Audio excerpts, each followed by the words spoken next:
athletes, take your mark, get set. It's time for the Addict to Athlete podcast. Everybody out there, Coach Blu Robinson here. Hey, I want to thank you for all that you do for Team Addict to Athlete, simply by sharing and subscribing to the podcast. We love the fact that you guys are part of our team. Each week when we bring you information about how to maintain recovery, how to establish that starting line of sobriety, and so much more. Athletes, continue to keep your eye on that website, addicttoathlete.org. You'll find backlog podcast information about the team. Shoot, how to start a chapter of Addict to Athlete in your community by becoming one of our certified recovery coaches, and so much more. Again, that's addicttoathlete.org. Well, athletes, I got a fun one for you today. One that comes from a previous recording I've done with another podcast that I'm associated with that I think you might find fun and hopefully a little bit entertaining. Through Addict to Athlete, obviously some of our endeavors, our running, our athletics, sometimes they kick a backseat to a lot of the other stuff we talk about here on this podcast, specifically about overcoming addictions.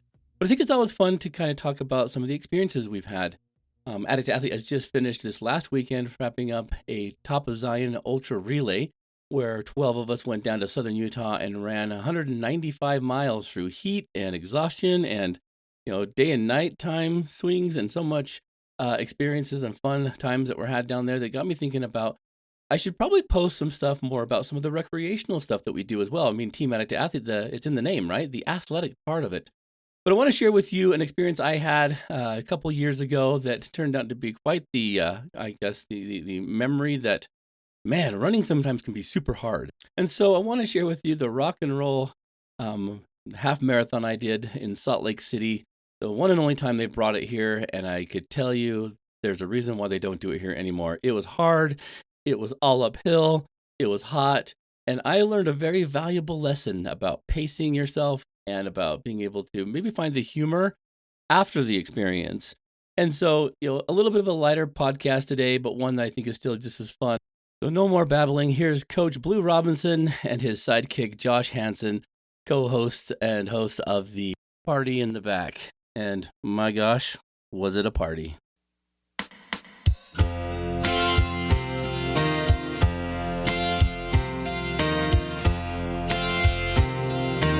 After 5 days, I'm still kind of a little bit delirious. It was funny. I tried to do the Addict to Athlete meeting here, and I was slurring some words and stuttering, and it was just that residual effect of the cellular dehydration that overtook me. Dude, I have to say, like a couple weeks ago when I ran the Deseret News half marathon, I thought that was one of the toughest things that I've ever done. And not necessarily the course, but just the heat. And I did have some dehydration. But then doing that race last weekend and then seeing how you came out of it.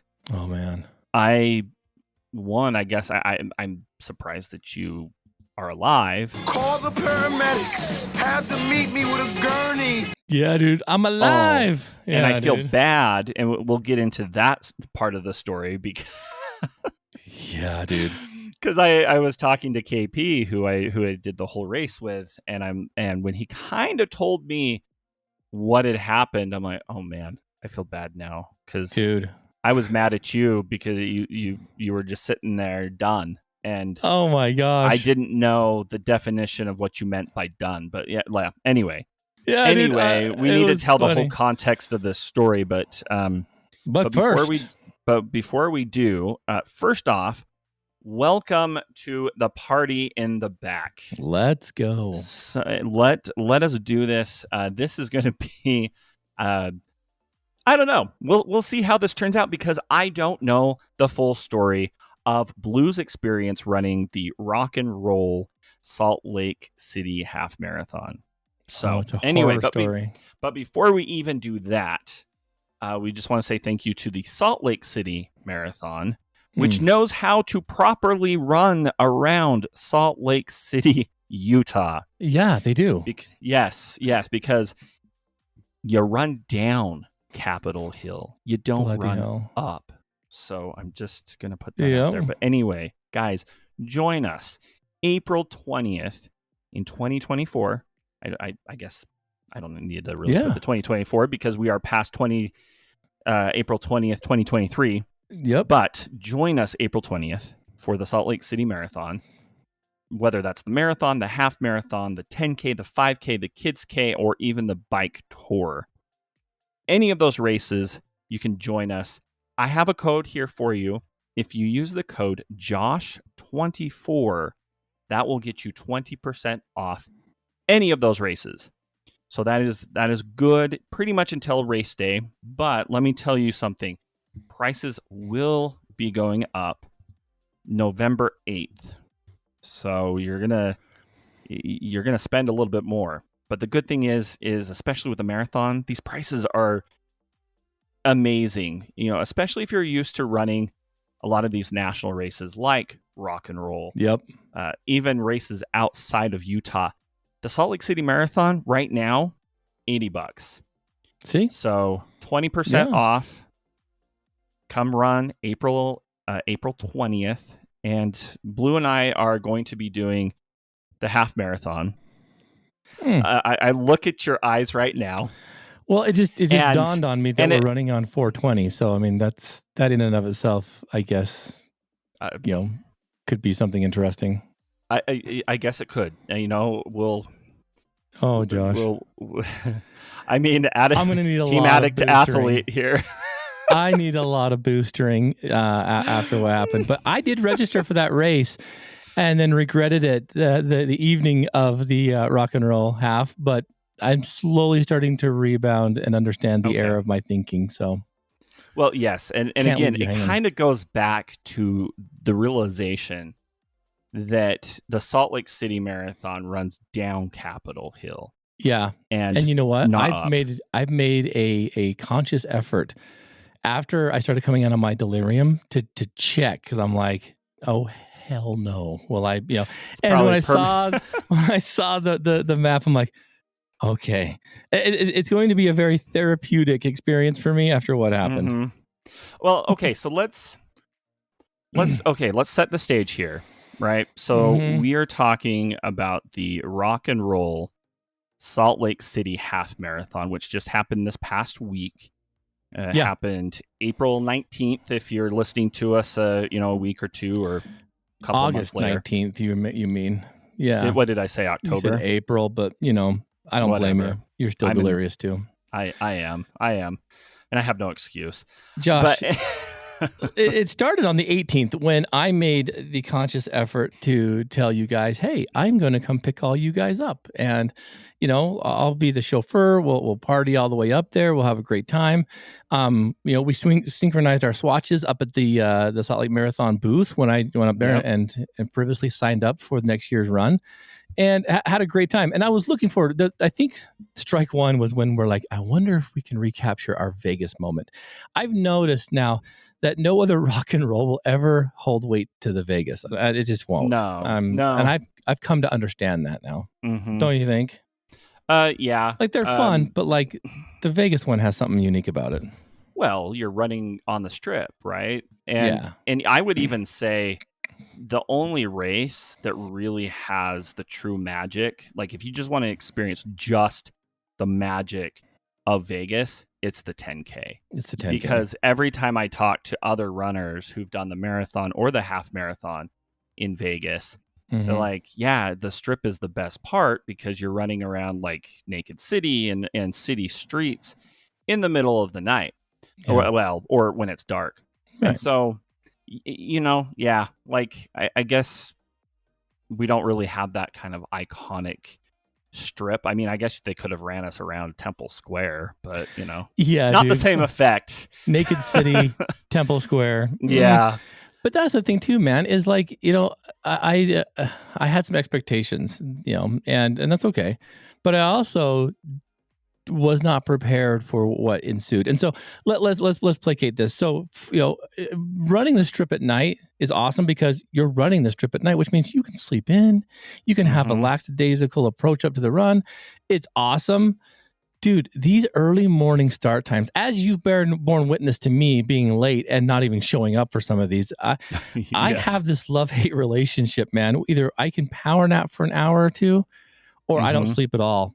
Because I'm worried about missing the alarm. And so I don't know what's happened from my crossover from about 30 30 years old to 40, but like, I guess sleep's the thing that I need these days, but I can't do it, dude. My ADHD brain won't release the anxiety of potentially missing. So I had crap sleep that night. It got absolutely 0 hours of sleep. But I'm like, I've done this before. I'll go run. I'll come back. I'll spend time with the family. I'll power nap tonight when I'm done. Maybe turn in at 9 or something and sleep fantastically.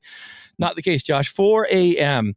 I'm shoving off like literally 3:55 to be exact, because I plugged all your addresses into my GPS and I was going to be Johnny on point and jump onto the Springville freeway entrance, right? And immediately hear this horrific like metal on rubber on undercarriage, and I thought maybe I had ran over like some kind of bicyclist or something, because I'm like, dude, this sounds insane. Like it was probably what would happen if you were in the frontal part of the Titanic when it hit the iceberg. It was just this horrible metallic noise. And immediately my gauges on my dashboard go from tire pressure warning to 10 to 5 to 0. And I'm like, you've got to be kidding me. So I pull over 4 a.m. on the freeway, just barely kind of on the freeway after this. So I made it down the ramp. And at 4 in the morning, people still give no craps about your safety. They do not pull over. There's a few guys that would, but I'm like, this is going to be a great way to die right here, and I was off the shoulder, but it was still kind of on the on-ramp. So it was kind of a teeny squeeze. So I'm like, I immediately jump out, look at it. Can't see anything. Tire's flat, but I can't see anything. And I'm like, well, this sucks. I text Jed, Coach Jensen, and I'm like, look, I'm in a pickle here. You guys might have to save yourself. I need you to call Josh and KP and let them know that I may not be there, but I'm going to try my damnedest. But Josh, here's the deal, man. As much as I like to think that I'm like the NASCAR pit crew professional, that is absolutely not me. And I know that. I know that with me. There's no pretending that I know what I'm doing. Yeah. And don't get me wrong. We have a sense of what needs to happen. Wrench, lug nut, tire on, tire off. Okay. Duh. And I can change a tire, no sweat. You've done it, I've done it. But these freaking modern vehicles, Addict to Athlete, we have a 2022 full-size Suburban for the team. And that's what I was driving, because I thought it's a perfect excuse to drive this luxurious car, right? The problem with it, Josh, is that with these newer vehicles, they are like Rubik's Cube puzzles. Oh, those, absolutely. Or even more so, those puzzle games where you have to there's like a table, right? But you push a button and then that slides open a drawer over here. You got to go over to the drawer and you got to twist the handle this way. And then that opens a spot on the leg. That's kind of what it is to freaking get into change tire. It's like National Treasure. Dude, 100%. First of all, I'm disoriented. It's 4 in the morning, right? And my adrenaline's kicking in. I'm going to let down Josh, KP, and Coach Jensen. And I'm like, I've got to get this done. I'm like, I could probably do this. I'm like the dad again on the Christmas Story where I'm like, time me. And the problem is, man, is all of a sudden I turn into like a primate. I'm like running around with my hands on my head, like up, arms above my head, like, low to the ground. Like, what do I do? I have no clue what's going on. Like, I've never even seen where the spare tire is in this vehicle, which is crazy because up to this point, I've already lost 2 tires. One during Christmas, remember? Isn't that weird? Yes. Isn't that weird Christmas, though? It is the same problem. Yep. One during Christmas when we were supposed to subsequently record the podcast, and I get home and I'd ran over some debris of a crash on the road somewhere because we had a crazy winter. The next one was a nice, long, I guess it would be like a carpenter's nail thing. Was huge, right? Lost that tire. And now this one. But Josh, both of those previous tires, they happen on the sidewall. So, guess what? Sorry, we can't patch that, which makes sense. Each one of these tires, Josh, $500. So now I'm in the whole, $1,000. This one's going to make $1,500. All that aside, Josh, I'm like watching YouTube videos on the side of the road, trying to find how to flip. Where's the spare tire? B, how do I access it? Where's the freaking jack? And I got some of that stuff out there. Now, here's the deal. As I'm watching the freaking YouTube video, it's like, okay, this video is 10 minutes long. Sweet, no problem. the first 7 minutes of it, hey guys, welcome to my channel. I'm John, Fix It Man. And, I want to tell you guys, thank you shout out for all you're doing here. Jump on my Patreon, Hey guys, this is what we're doing. Jump into it. Don't, dude, I can see your name. Oh, Josh. I know. And then I'm in that same boat as well. It's those videos, right? Because if you want a lot of views as a YouTuber, if you want a lot of views, and especially if you're doing tutorials, just do the tutorial. Nobody cares. Dive into it.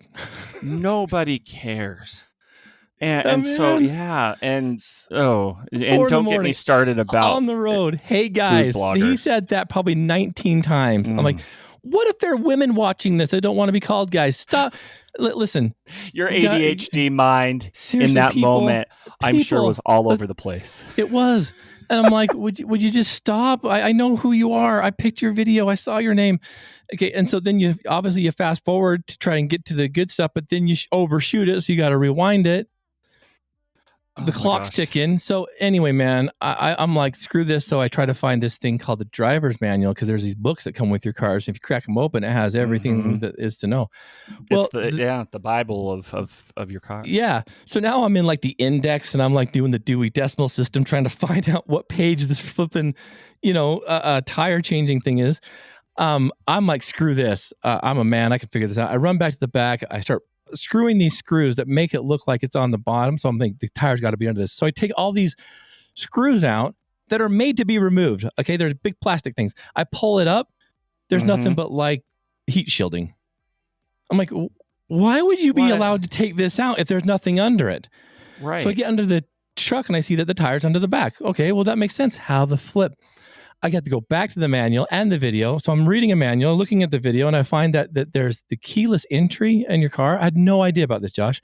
You push a button on the top of your key fob and out slides a legitimate key. It's like Transformer, dude. I'm like, what? Oh. And it says there's a little panel in the back of your car that has this little square thing cut out. And I've always wondered what it is. You pry that sucker off, and there's this lock in there. I had no idea. So I'm like trying to wedge my index finger in there, trying to pick this thing out. It's not working. I'm trying to find sticks, rocks. I'm like, probably scratching up the bumper. Finally get the cover off, see this thing, put the key in it, because now the fob turns into a key. I turn it, nothing happens. And I'm like, well, isn't there a motor supposed to drop it or something? So I'm twisting it. I'm like, I'm going to break this key. It's now like, 4:10. I'm like, supposed to pick you guys up at 4:30. I'm like, oh my gosh. Go back to the manual, find out the whole thing's a lock. You turn the key and you pull the lock out. I'm like, okay, now we're talking. So I throw that in the back, and I'm like, now what? Well, you get things that you put the jack, and you get these long poles, and then you wedge those things in. You're supposed to twist it to lift the jack up. What you're supposed to do is jam that thing down this long cylinder tube after you pull that lock off on the back. And it's supposed to crank the tire down like a little pulley system. Hey, fantastic. So I jam that in there, can't grab the bolt in the back. Had no idea there was one more bar that had a little beveled edge that's supposed to grab onto the nut in the back. So that was another 15 minutes of me trying to figure out, why is this not catching? Anyway, Josh, I get the tire off. I am sweating to death. I got anxiety. I've got, I got all the, sweat pouring out of me, just crazy. I finally jump in. It's 4:45. I'm like, Jed, I can come get you, but you're going to have to send KP and Josh. And so that happened somehow. I pick up Jed.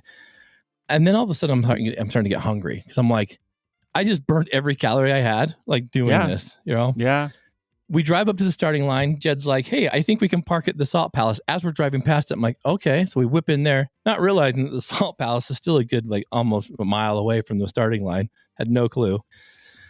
We're walking. I'm talking. He's telling me all these crazy stories about building buildings, because Jed, was in construction. He helped build most of Salt Lake, I guess. I don't know.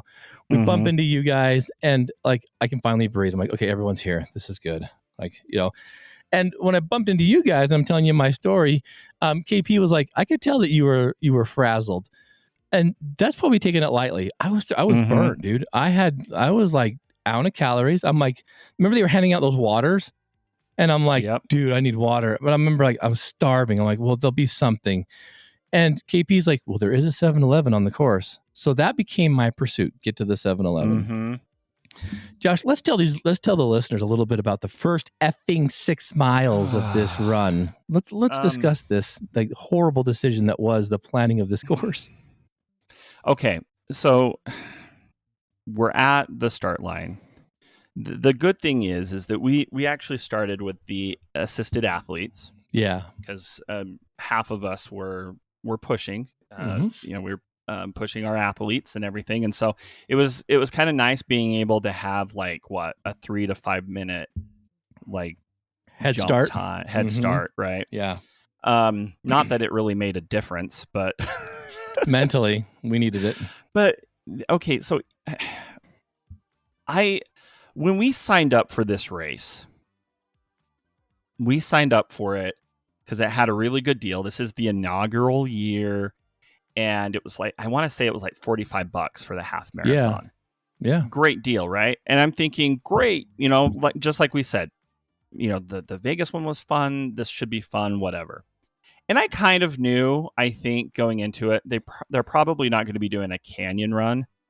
It probably will be in Salt Lake City. And so I'm thinking, well, okay, it'll probably be like the Salt Lake City course, right? Yeah.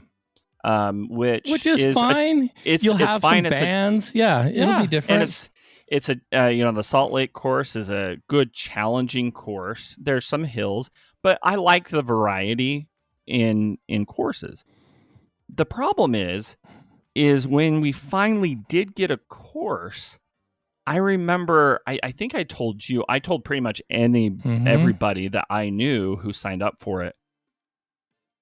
This was not designed by somebody from Utah. This is not a runner from Utah. Yeah. No. And really, like, looking at it, it was the first 6 miles basically was you climbing. It was climbing. That's all it was. From the get-go. Yeah. And I'd never done like that before. And don't get me wrong, I'm kind of a pansy, and I've been doing a lot of downhill races, and those are fantastic. And I didn't mind a little bit because on the profile map, it said elevation gain, like total, was like 747 like feet. And I thought, that's not that bad over 6 miles. But dude, I don't know. Maybe math is off, or there's a devil's triangle, because dude, like immediately I screwed up. I screwed up when I started to run, right? And I was running with Jed and Earl, and was doing great, no big deal. We hit the Capitol Hill, which is, I've done a bunch with Addict Athlete. We've ran to the Capitol and stuff. Power hike that, no sweat, dude. But then it just kept going and kept going and Memory kept going. Grove just kept, gosh, dude. Yeah, and so, it got intense fast. The first 6 or 7 miles, like I don't know. I mean, I just did it, right? Like I'm used to that. I'm used to like I was planning on power hiking. KP stuck with me, ended up for the whole race. And then my plan was to basically power hike as best as I could. And then once it kind of, we hit like the 6 miles or whatever, and we were coming down, then I'm like, okay, I can kind of get into a rhythm of things. And so then I started kind of getting into my run walk, but that didn't last very long. I don't even know how you did that. my legs were shot. They were shot. Because we're running around the University of Utah, and going down the kind of downhills Capecchi. Were steep. They were steeper than the uphills we climbed, which I thought, how is this possible? But that's the thing. Yeah. Add about the Capitol. That was what? By the time we reached the Capitol, that had been just over a mile, maybe, just a little bit behind the Capitol. No, right behind the Capitol was 1 mile. Okay, and that's about where my real trouble began. And I started getting, and this happens to me from time to time. I don't know what it is. I want to talk to Lisa Bastians, who is a great friend of mine, who I'm going to tell you about. We're going to do some awesome stuff with her coming up. She's the one we've talked about that done the Badwater Quad. She's a running coach, and I'm going to have her help me, because there's pretty much every race I'll start getting like Charlie horses, cramps. It doesn't matter how much I hydrate, doesn't matter what I take. So it's got to be mechanical something. But I noticed as I was running with Shad, Robinson, I started noticing, okay, there's warning sign number 1, cramp in my calf, right? And usually you can, walk them out, whatever. But this one was a little bit hard. It just kind of hung on. But I'm like, I'm not going to be a wuss. I'm going to keep going. So we went around the backside, got a great view of the Capitol. Don't get me wrong, gorgeous flipping views up there, amazing. But as we're making small talk, I'm starting to notice these are getting more intense, and now it's both calves, right? And this is in the span of maybe another half mile. Yeah. The hills keep coming. We keep walking. We're power hiking it. Everyone's suffering. It's not just me. Everyone's suffering. Everyone's like, holy crap. There was one section, dude, and this is about the time when I started realizing something's very wrong, because then I started getting in my quads, and I started getting like weird cramps in like my abs. I don't really have abs, but I got one ab that was like, I'm going to show you that I'm here. And it was like a Charlie horsing ab, dude. And there was one part, I think it was when we got past the cemetery, and all of a sudden we're in this neighborhood, and it seemed like we were hiking the flipping Himalayas. And I'm like, A, who shovels snow up here? Because it'd be horrible to drive up here in the winter. But B, I'm like, what kind of satanistic mindset is this? I'm like telling Shad, you got to go, man. And it was about mile 5, I think. I'm like, you got to go. I'll hang back and wait for the other guys. And he left. I stretched out like, on this very odd angle of a driveway, trying to get my calves to release. Power drank a liquid IV that I had, and that's usually my saving grace. Didn't even touch it, Josh. Didn't even touch it. Oh. I started sweating so much and started like feeling like sick to my stomach and stuff. I'm like, I can't run. I'm just going to walk. Walking past all these bands, we get over by the University of Utah. Finally, it starts kind of go down. I try to run across the street where the university, where the primary children's hospital is. Right, we kind of pop out right there, and we ran across that with a. Dude, I look like Frankenstein trying to run across this flipping road, and the cop's like, "Yeah, you're doing great." And I'm like, I couldn't even talk to him, right? Oh my gosh! I get to the bottom of that thing, and I'm now my brain's starting not to work, and I'm starting to like think like, what are we doing here? Where am I? I'm trying to do math, which doesn't work for me anyway. Yeah, I'm like, I've still got like 12 miles to run, Josh. In my head, I'm like, I could not figure stuff out, dude. I was like going delirious, and all I had was this hope that like there's a Slurpee with my name on it somewhere out there, and I know I've got to be getting close. And people are passing me, and I'm got my headphones on, and I'm not even listening to anything because I didn't mess with my phone. I'm in my head. I finally get to that stupid fetching 7-Eleven, and it's all blocked off. Not realizing they did that for the race, but in my mind it was like closed. In fact, I could see like boards, like covering the doorway, like do not enter signs. In my head, I'm like, piss. That was my last grain of hope, man. And immediately after that 7-Eleven, I'm like face to face with freaking Zac Efron and all these other idiots from the stupid show, and they're playing High School Musical stuff. And I'm like, if I wouldn't go to jail right now, I would rip every one of these like faces off of these sticks and just go crazy. I was like not in the mood. Then you turn and start descending, and that was even worse, man. My whole legs were cramping up, and I'm like, I can't stop. I've got to keep going. I see this tent with this bio-free spray. I'm like, I need what you got. So she's hosing my legs down with this stuff. Doesn't touch it. I don't know if bio-freeze really works at all, but that's a whole nother story. I was gonna say, I'm like, I don't know it's in every like race bag that I get, and I'm just like, I don't know what to do with it.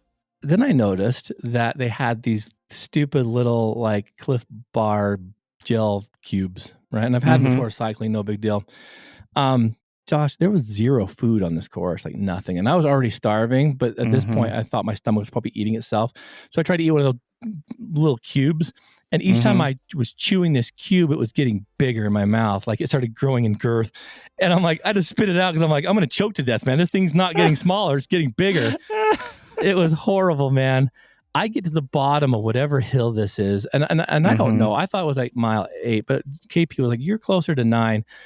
Big, weird blue sperm whale coming out of the ground. Like, what is that? Who thought that was a great idea? It's the white whale on 9th and 9th. what is that? Like, who's like, I know what we should put here. Like, I'm thinking, I want to punch whoever decided this was, I was in bad shape. Finally, Marissa calls me. And if she hadn't called me, I probably would have zombie stomped it a little bit further. But for some reason, just hearing her voice and she's like, you don't sound good. I'm like, I'm not good.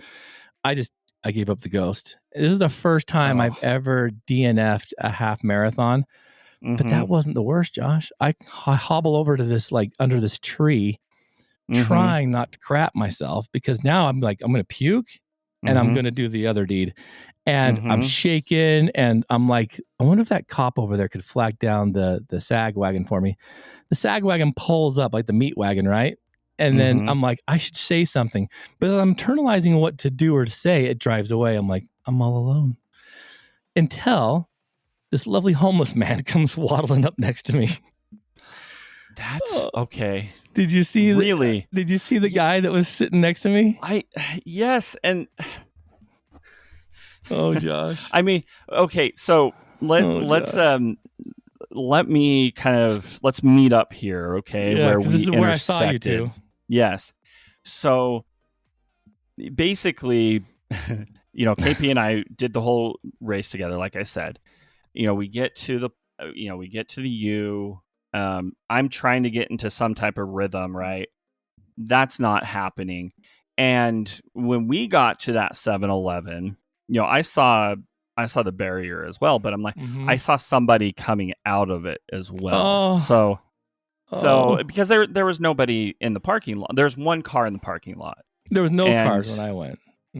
So anyway, KP and I just walk right in.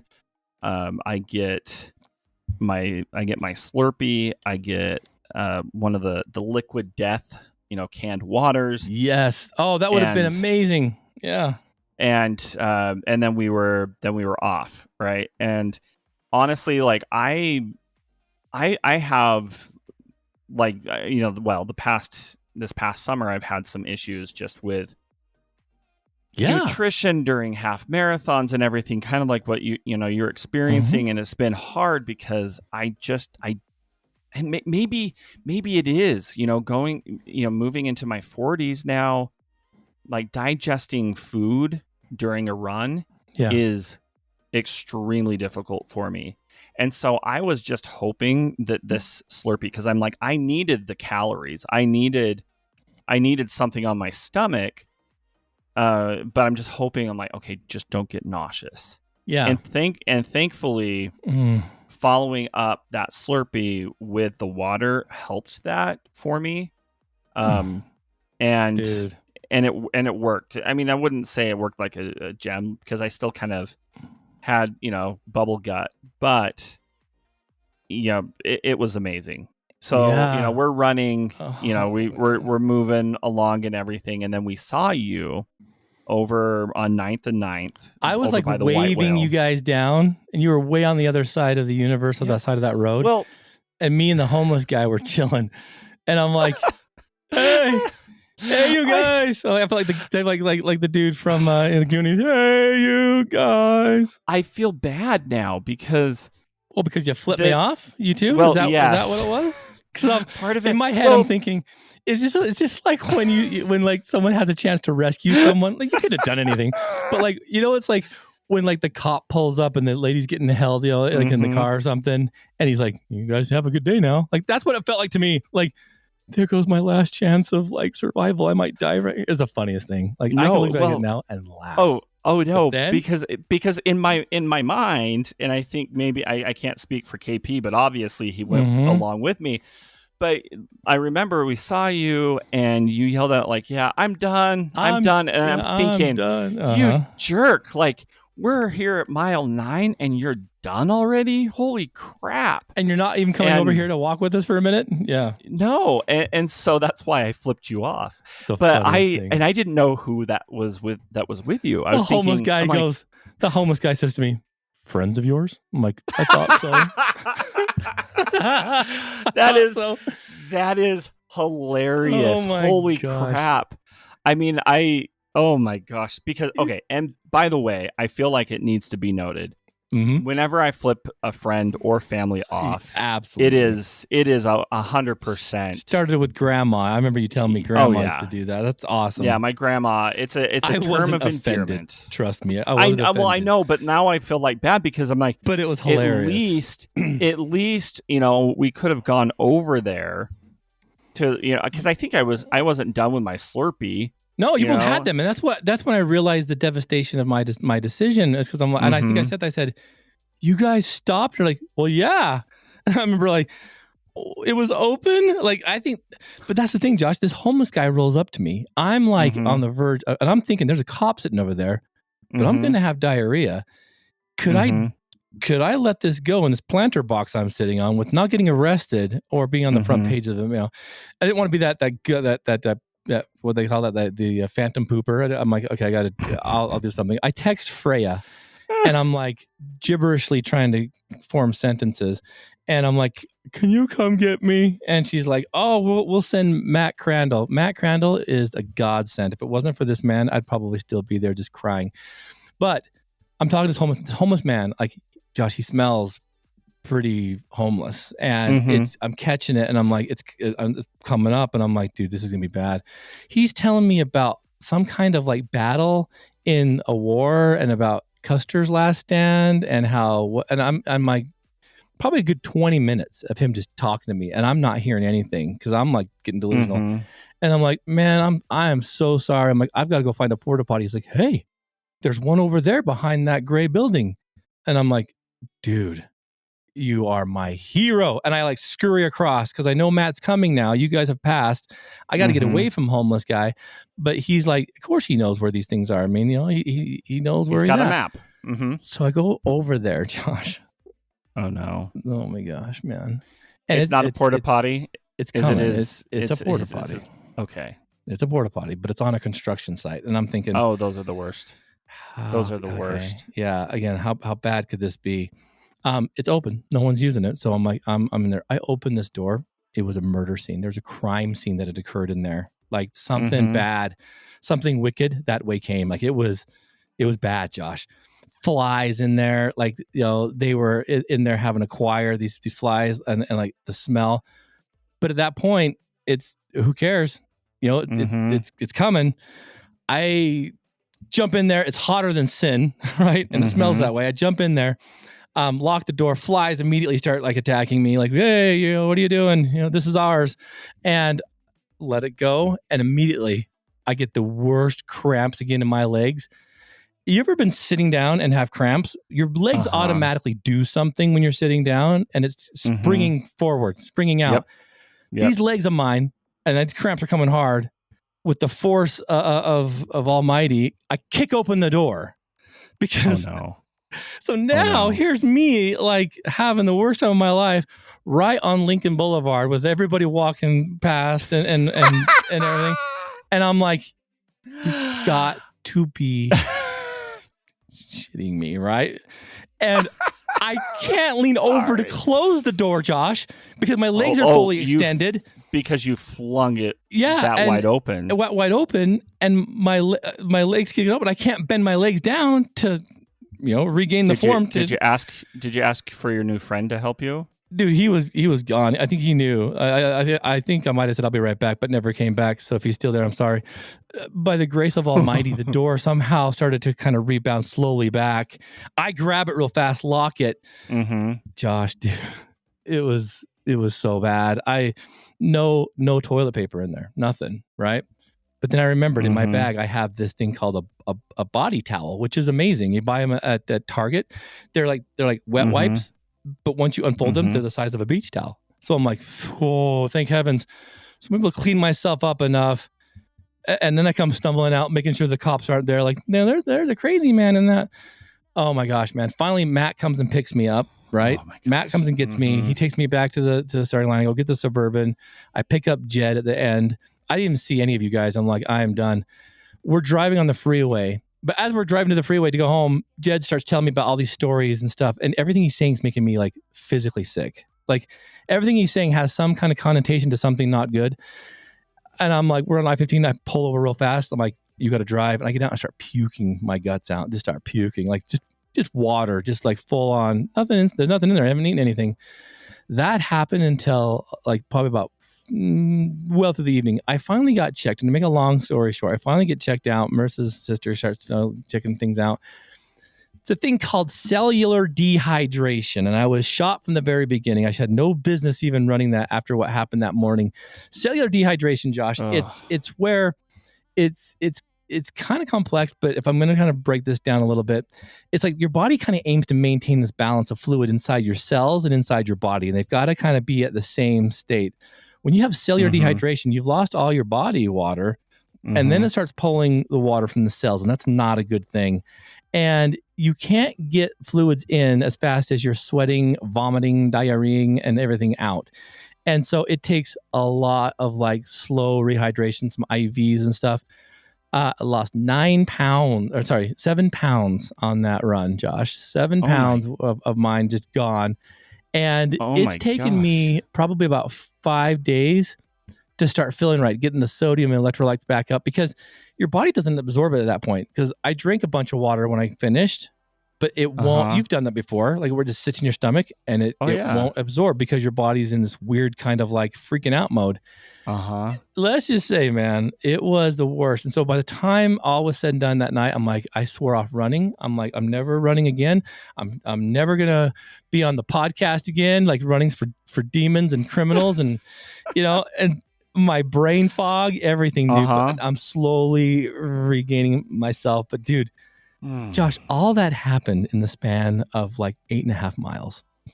I was cooked. So that's why I'm like, I'm never running again. I think I told you, I'm like, told my wife, I'm like, you call Josh and you get my money back. I'm not running in Salt Lake again. There's no way. As if she's gonna be like, Josh, Blue would like to. It was the funniest thing, dude. I'm okay now. My mind's back. I know I did wrong. I'm going to talk to a running coach about the cramps and stuff, but dude, I was doomed from the very beginning. Yeah. No, yes. Yes, you were. I honestly, after we were done, after we passed you even, it was tough. It's hard. There were also 2 other 7-Elevens along the course. Towards the end? I feel like I need to add that. There's the one that we went to. There's the one that we went to at the Salt Lake City 10K, and then there's another one about a mile or two after the previous one that we went to. So, dang, I was out. I feel. Oh my gosh, it was a weird so feeling. I've never. I mean, I remember you telling me that there was a time that you DNF'd a half marathon and stuff. And there's a time like last year when your buddy had to DNF because it was so hot, and you kept going. And you're like, dude, that was hard. And I remember thinking, like, in my head, I'm like, quit being a wuss. You've got. And I couldn't really do math good, so I didn't really know like how far I had to go. But I knew, I'm like, I'll just count backwards. I'm at mile 8. I know that 13's after 8, and it shouldn't be here too long. Josh, there's no way, man. It was the weirdest thing. I've never been like that before. I've given up the ghost way before I got to that point in bigger, longer races, knowing like and having the mental fortitude. I couldn't do it, man. Like, I don't get it. I think it actually would be kind of beneficial to get a nutritionist, a running coach here on the show to talk about it, because I have the same issues. Yeah, because I've had the same issues, with hydration and everything, and it's so hard, especially now that I'm progressing more into my 40s, because it is so hard for me to fuel and to not have stomach issues. And when you have stomach issues while running, there's nothing worse, right? And then that just compounds itself into these other issues with cramping and with delirium and whatever else, right? So that was the hardest part too, is like my mind wasn't working. Like, it was I can look back at it now and be like, dude, that was obviously your sodium just being depleted and not taking anything in. And I am kind of blown away that they wouldn't have more gel or food or just whatever. Well, on such a calorie burning like 6 miles. Like, I'm sorry, but it was very poorly like stocked. Does that make sense? Yeah, well, exactly, because what it essentially was, they were treating it like any other race that they do around the nation, right? Yeah. But when you are climbing the first 6 miles, that first big aid station that they had up in Memory Grove should have had like, quarter or half bananas, oranges, should have some orange slices or something, maybe some goo or some hammer gel or something. Yeah, because when I'm trying to remember, I think I can't even remember what food besides gel was offered. I think they had. I want to say gel. They had something. I think they had it, but those dumb little Cliff Bar cubes was it? And I took a fistful of those. I only choked down one, like I said, and it was too late by then. Well, and exactly. I don't mind those as much, but they also had this other thing that KP had tried. It was like salted citrus or something, and just the name itself made me gag during the run because I'm like, that just sounds. Do you know what? You know what was interesting? What they did to me. So after she was hosing me down with the biofreeze stuff, she's like, "Do you need salt? Do you need a salt tab?" I'm like, "Yes, that would be phenomenal, right? Because I need salt in me now." And so she hands me this half Dixie cup of water with a legitimate like salt packet, like the ones you get at a fry shop where you it's got the two little tubular things you rip off the top. Dude, it wasn't even it was like 5 or 6 granules of salt. And I'm like, okay. So I rip it and dude, that's not enough. Like, the whole thing, Josh, it was, I know they did their best. Well, yeah, right. But I feel like in this, and because I don't want to completely crap on them because there were some good things that they did. It was a beautiful race too. I'm telling you, you're up there that high, and you got the valley, and they had some stations you could take a picture. I mean, it's gorgeous up there, and you know what? Lots of people finished, so it's not like a horrible thing. Well, it was a good show. And see, here's the thing, though, is because I was trying to think. I'm like, okay, what makes this different besides running up Capitol Hill than down than the Salt Lake City, marathon? And part of that reason, or part of the thing, I think is it's really hard to get around the fact that you're starting and you're finishing in the same place, right? For the rock and roll. The Salt Lake City Marathon starts up at the university, up off Compecki Road, with for those who know that course. Yeah, and then you do run up a little bit into the avenues and then down Capitol Hill. Yeah, and then you finish higher. Yes, and then you finish at the same place that the rock and roll starts and finishes. So it's not a loop. It's a point to point. But the thing is with the Salt Lake City Marathon is they work with the city and they work with UTA. And that's the ticket. That's the ticket because they have such a great infrastructure with tracks and whatnot that you can park at the finish line, take tracks to the beginning, no harm, no foul. Like, it's easy. Yep. Yeah, they should have taken a page out of that playbook. They didn't. And I was actually talking to the marketing director for Salt Lake City Marathon, Jen, and because I was telling her too, they haven't really communicated much about where you can or you should park for the rock and roll, and that was a big issue for a lot of people. I know for us, it kind of, I just basically went to the Salt Lake City Marathon website to look, because they have a phenomenal parking map and everything of all the places where you can park in downtown Salt Lake near the finish line.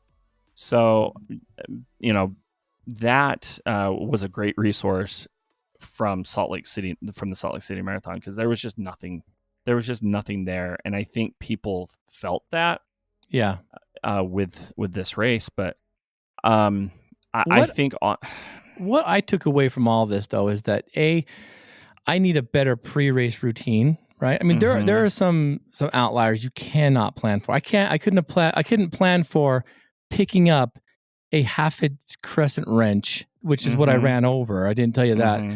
As I'm changing the tire, I look up in the wheel well and I see this wrench sticking out of my wheel well. And I pull that out and it like severed like a flipping dagger.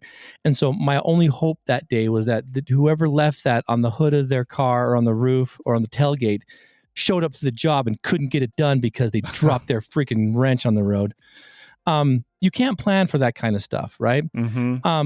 It threw me way off my game, and we have to be ready for variables. There's all kinds of variables life's going to throw at you. Yeah. And trust me, in my head, I thought, maybe this is a sign I shouldn't do this, but you guys were counting on me to get you there. Does that make sense? And so I had this other kind of like stress, but here's the deal too, is we all got there. I should have taken time to like say, all right, I got you guys here. Now I got to take care of myself. I got to get something to eat. I've got to find, we had plenty of time for me to stop and grab something, something light, something to just sit on your stomach. I think you were eating like curd cheese or something. I don't know. What did you have? You're like, I got this. I'm like, Josh, that sounds horrible. What did you have? You also have the weird pre-race stuff. No, I was eating pickles. And, it wasn't curd cheese. What was it? It was something. It was Baby Bell cheese. The ones that are in the wax or whatever, and pickles, because that's really the only thing that can.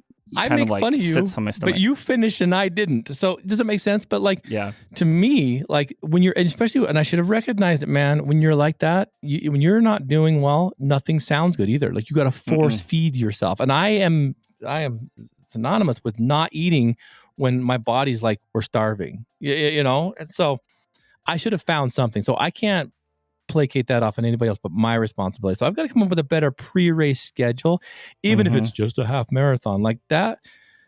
I overestimated my ability, Josh, for sure. Yeah. No, I totally understand that. And I think part of that too, it's just, I don't know, it's when you run so much, right? You don't, it's hard for you, it's hard for me to kind of realize that things have changed or things are different, because you're like, well, if I just do this, I can just power through this, I have in the past. And it's like, holy crap, like this, things are different, I can't rebound from this. Or if I do this, it sets me off horrendously, with energy levels or guts, whatever it is. Right. Yep. So I don't know. I think my takeaway, though, definitely was, all right, I need to be better prepared for hills. Yeah. I can hike and everything. But there were quite a few people out there that were just like power running up that thing. I know. And I'm amazed just like, by that. I don't know how you're doing this. Not that I expect to be able to run an 8, 9, even a 10-minute mile up a hill. Or up that hill, but no joke. I just know I need to do better at running hills. Yes, because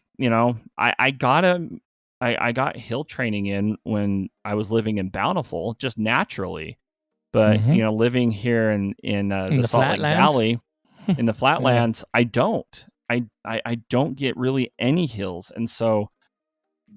I'm gonna have to figure that one out, Well, I am wickedly proud of you and KP and Jed and Earl and all those who finished, because that was a no joke run, and it it blows my mind, because you guys still looked really good from my perspective, but and I was delirious, so you're like, you look like angels, like, oh yeah, my homeless buddy up there telling me all these stories.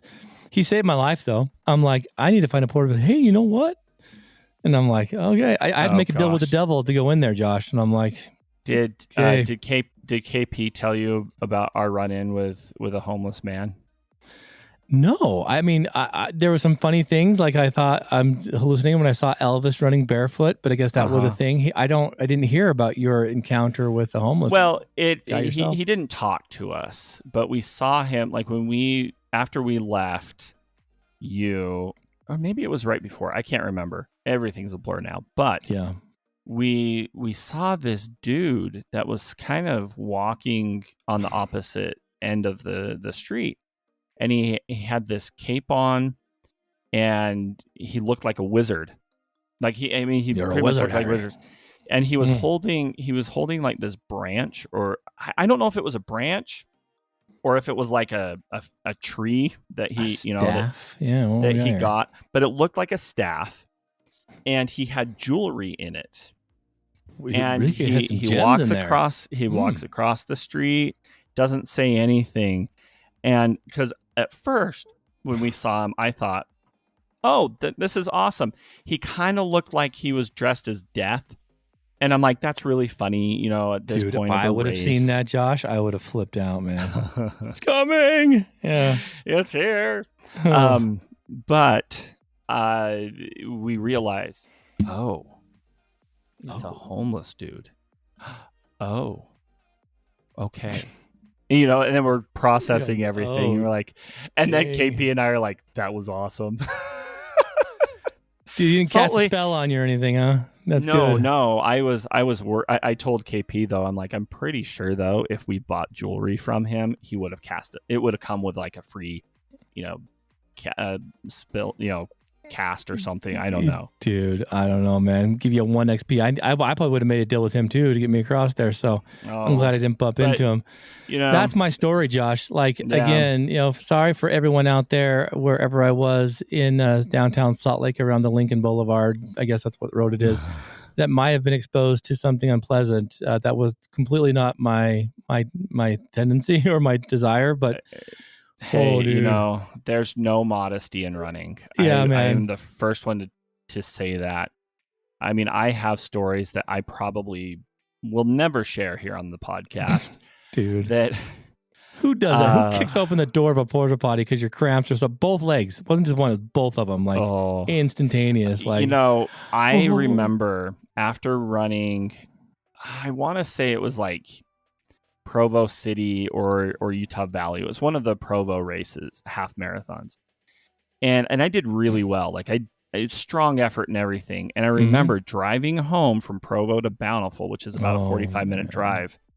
And I'm somewhere on I-15 in Salt Lake, and both of my legs at the same time on the freeway decided to cramp, right? And so I just kind of I just had to take my foot and everything off of and away from the brakes and the accelerator, and I just kind of lurched forward. Had to really kind of hurry and one, pray, and then two, like just kind of stretch out the calves and everything, because going 70, 80 miles an hour on the freeway with two cramped legs was basically a near-death experience. Exactly. So you get it, man. You get it. I get it. For all you finishers of the Hard Rock Half, I am proud of you. Well done.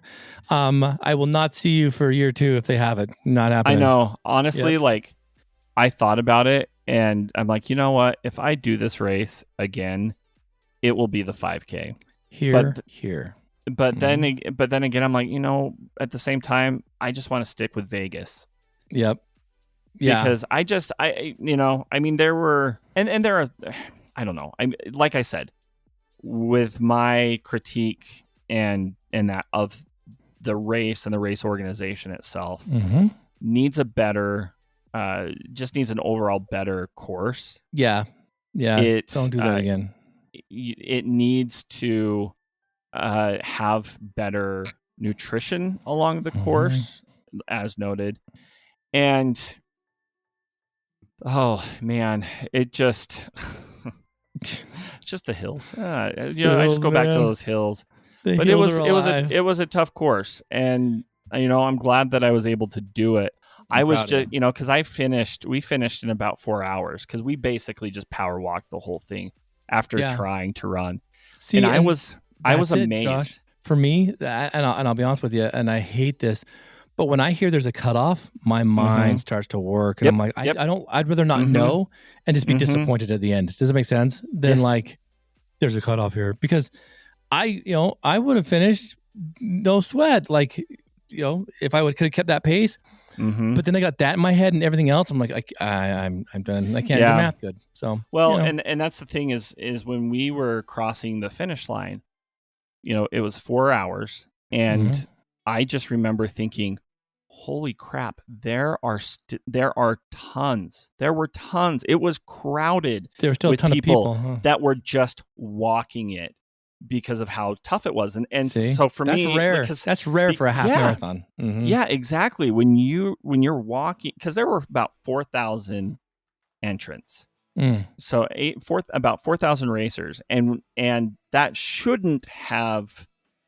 I mean, I should have been like one of the last few runners like out there on the course, but there were a lot of people that were just walking it. I talked to quite a few people as I was starting to decompose that were in that same mindset. They're like, this is nuts. So I did feel good that it wasn't just me, but everyone was struggling. But yeah, I don't know, man. Live and learn. When I said it would be an experience, we had one. So there it is. There it is. So again, if you want to run that course in reverse, you should sign up for the Salt Lake City Marathon. I have quite a bit of video that I'm going to release too that might or may not be good because I don't even know what's on it, man. I threw my GoPro in my bag at the end. And so I'll post some of these clips that we've got because you can probably see the progression of Coach Blu decomposing. I would love to see this. I just can't wait for the clip of the porta potty door just being kicked you right may open. Have to keep an imagination because by that point it was in my bag and I was toasted. So that's going to leave that to your imagination. Well, I don't know if I want that. I could probably reenact it with a little green screen, but you know. Right. Yeah, let's not go there. Anyway.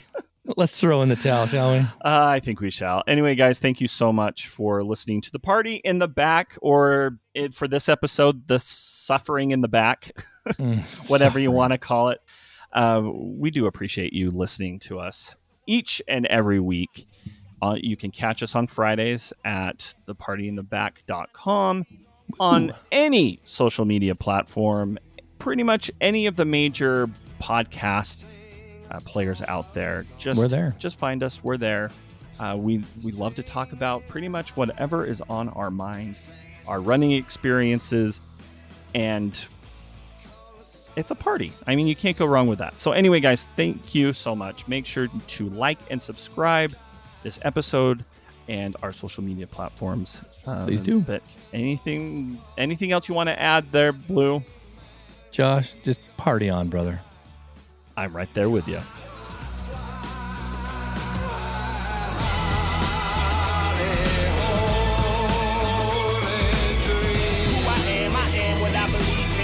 Sing a song, sing it out, sing it strong, go!